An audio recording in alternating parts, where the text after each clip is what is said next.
こんにちは、山下夏美です。4月20日月曜日、この日は平塚海岸でショアブレイクでスキムボードをやってきました。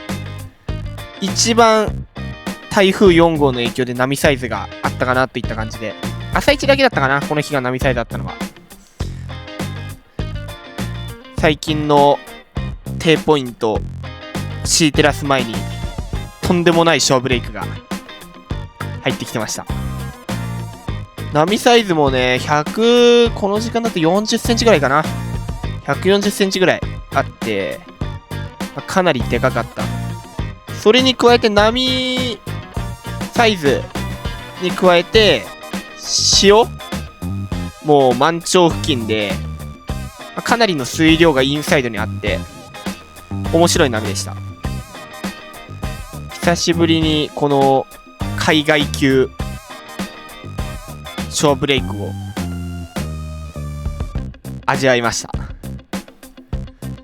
セットのね、波待ちはだいぶ長かったかな。ちょうど波が入ってくる入ってこないのタイミングとかで結構大きくやれるタイミングが変わって、ちょうど潮が満潮っていうのもあったので、波風自体はそこまで多くはなかったかな。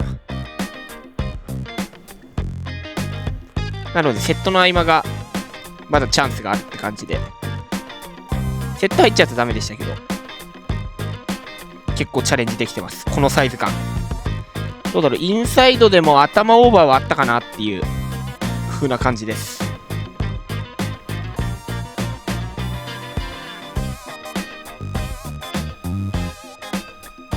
これとかやや小波のやつを選んで、ちょっともうこれは巻かないかな。これはサイズありそうだね。ここで越えて、ギャップ越えて、これちょっと分かりづらいんだけど、しっかりラップラインまで取り切ってます。すごいでかかったですね。今のサイズ感。これでもね、だいぶ小波な方なんですけども、もう全然、普段だったらこれチューブ狙えるよぐらいなサイズ感でした。これいいとこ。ドンピシャ。ナイスラップライン。これめちゃめちゃいい。横にも走ってきてて、相当なハイクオリティなライディングだと思う。今のを回せる人はなかなかいないんじゃないかな。さあインサイド、このサイズ感、インサイドでこの波サイズ、ナイスラップ。これがベストライドかな。これと1個前のライディングがベストライドに近いかな。そしてこれもかなりいい。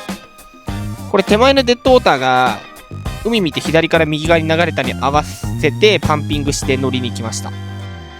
今の3本がおそらくこの日のベスト3になるんじゃないかなと思います。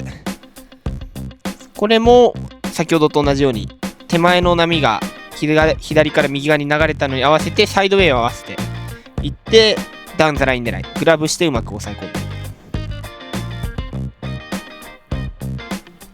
これはうまく再生してくるところをドンピシャで合わせにいってる。いいターン、ナイス、いいですね。今のライディングもこれはインサイド目かな。より巻き構えからエアー、ナイス着地、いいライディング。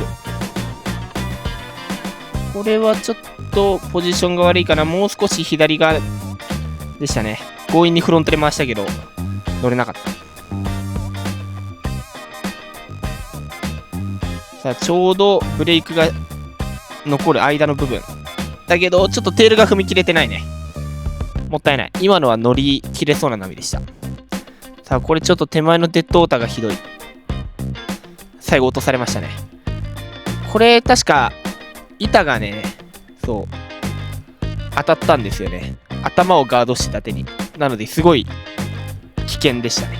ただしっかり頭守ってたんで手で済みましたけど、皆さん気をつけてください。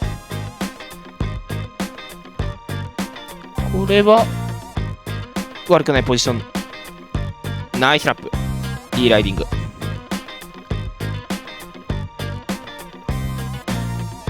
しっかり横走ってるね。こんな感じでこの日は海外級ショアブレイク、平塚に来てたんでね、練習してきました。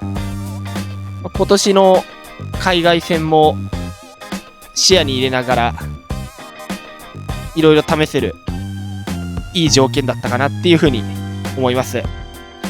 最後までご視聴いただきありがとうございました。